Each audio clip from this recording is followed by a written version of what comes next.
Welcome to easy maths. आज हम exercise 1.3 का क्वेश्चन नंबर 9 डिस्कस करने जा रहे हैं। प्रीवियस लेक्चर्स में हमने क्वेश्चन नंबर 1 से लेकर 8 तक काफ़ी डिटेल्स में हर क्वेश्चन को डिस्कस किया है।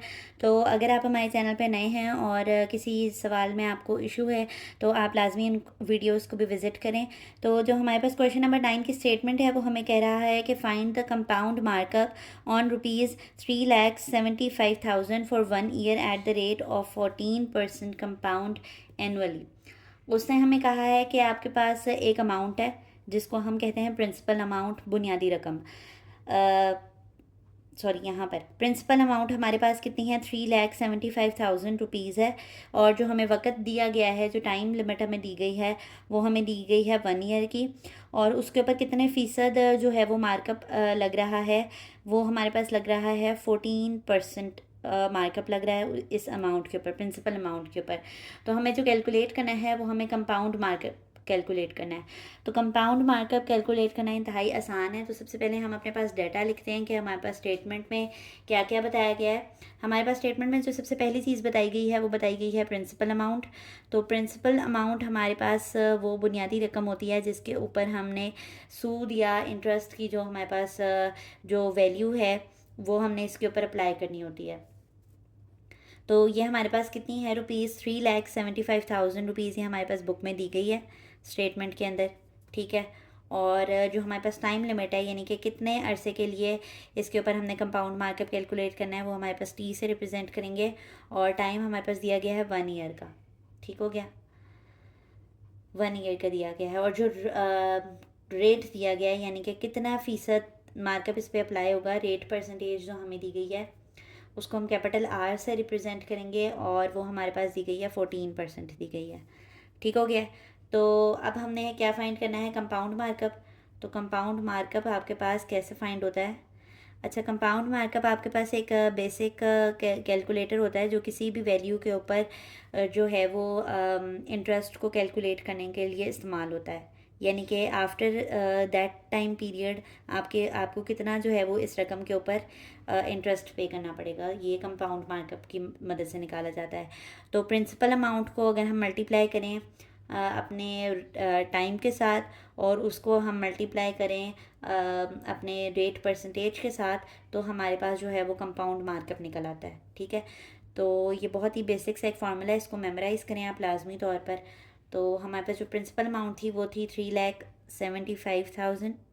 सोल्यूशन में हम यूनिट्स नहीं लिखते, यानी रुपीज़ नहीं, अभी हम लिखेंगे। टाइम लिमिट हमारे पास कितनी दी गई थी, 1 दी गई थी, 1 ईयर। और जो रेट दिया गया था वो हमारे पास कितना दिया गया था, 14% दिया गया था।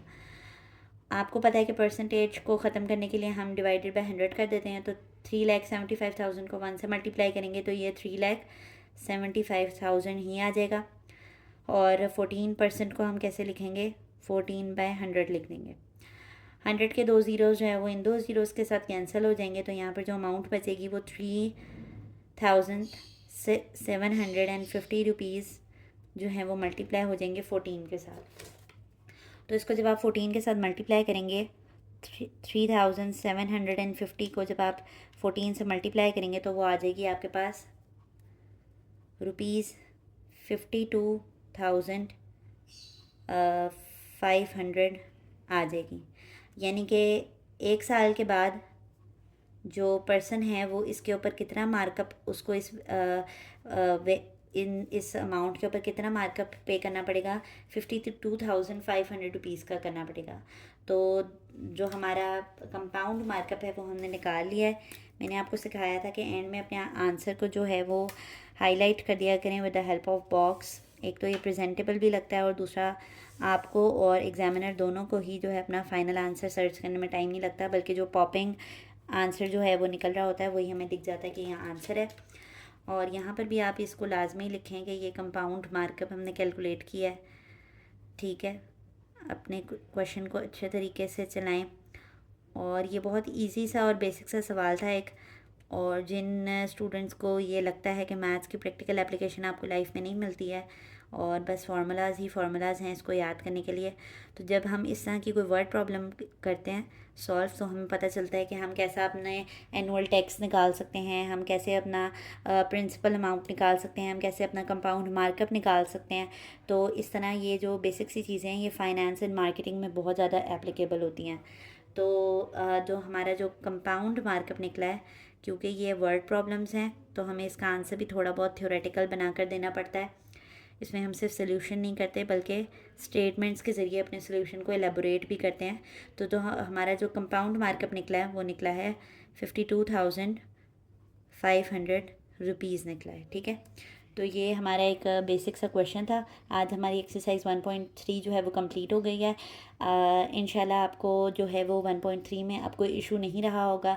अगर फिर भी आपकी कोई क्यूरी होती है तो वो आप हमसे कमेंट सेक्शन में क्वेश्चन पूछ सकते हैं, हम आपको लाजमी रिप्लाई करेंगे। और अगर आपको हमारा वे ऑफ टीचिंग ईजी लगता है और प्रेजेंटेबल लगता है तो हमारी वीडियोज़ को लाइक कर दिया करें और हमारे चैनल को सब्सक्राइब करें ताकि हर नई आने वाली वीडियो आप तक पहुँचती रहे। अल्लाह हाफ़िज़।